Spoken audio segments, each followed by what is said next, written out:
Welcome to The Explainer. If you're an educator, a caregiver, anyone who works with children with special health needs, you know that feeling, right? That little knot in your stomach? Well, today, we're going to unravel that knot. We're going to talk about turning that concern into a confident, structured approach that empowers absolutely everyone. You know, these are the kinds of questions that can genuinely keep you up at night. The weight of caring for a child with a chronic health condition it's immense. And those what-ifs, they can feel totally overwhelming.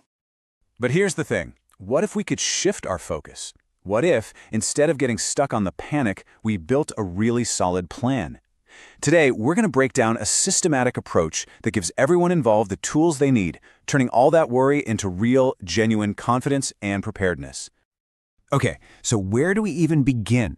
Well, the foundation for all of this, for any success, is a huge shift in thinking. It's called family-centered care. And look, this isn't just some new buzzword. It completely redefines the whole relationship between caregivers, educators, and families. This right here is so much more than just a nice idea. It's a total reframing, where the family is no longer just this passive recipient of services. Instead, they're recognized for who they are, the primary expert on their child. They become an active, absolutely essential partner in every single decision. So this basically lays out the blueprint for a real partnership. You can see it's not a one-way street. We're talking about mutual respect and honest, two-way communication. But look a little closer. It's also about building a support system that's flexible enough to adapt to what the family actually needs, not the other way around. And that last point, encouraging family-to-family support, that's huge. It builds a community and reminds families they are not in this alone.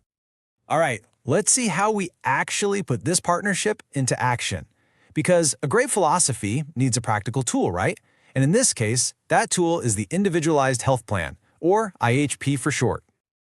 The best way to think of an IHP is as the central playbook. It's a clear, written guide created by the whole team that outlines exactly how to meet a child's specific health needs. It just takes all the guesswork and anxiety out of the equation for everyone involved. And here's the crucial point. This isn't just for children with the most severe conditions. Not at all. Any child who needs specific, planned support, whether it's just adapting playtime, managing daily medication, or having a super clear emergency protocol, can and absolutely should have an IHP. Now, this is where the real commitment comes in. An IHP is not some set-it-and-forget-it document.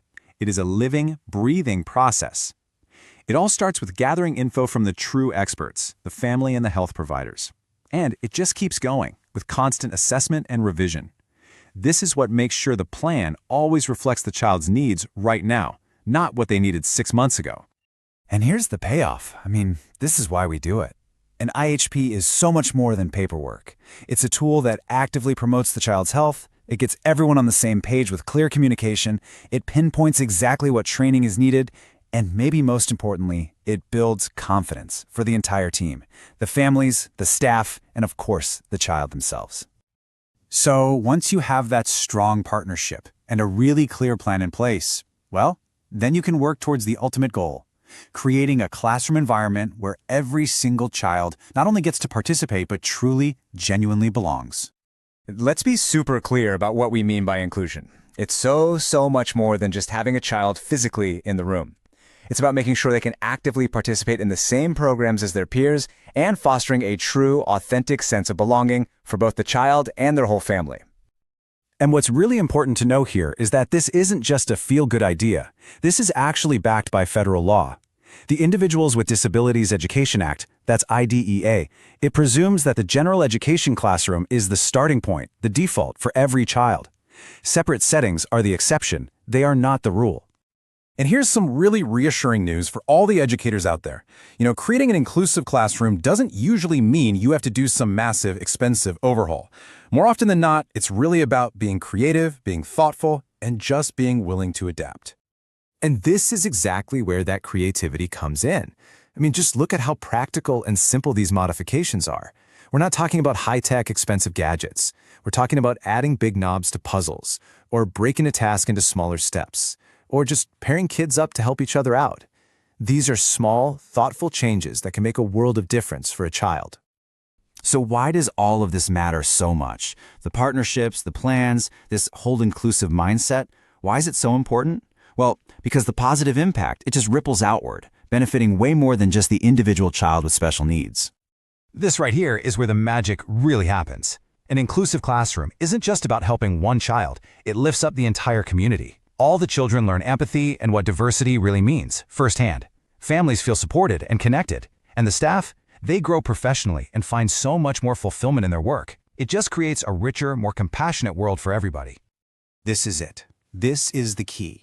This is the mindset that changes absolutely everything. It's about looking past a diagnosis, past a label, and seeing the competent, capable child first.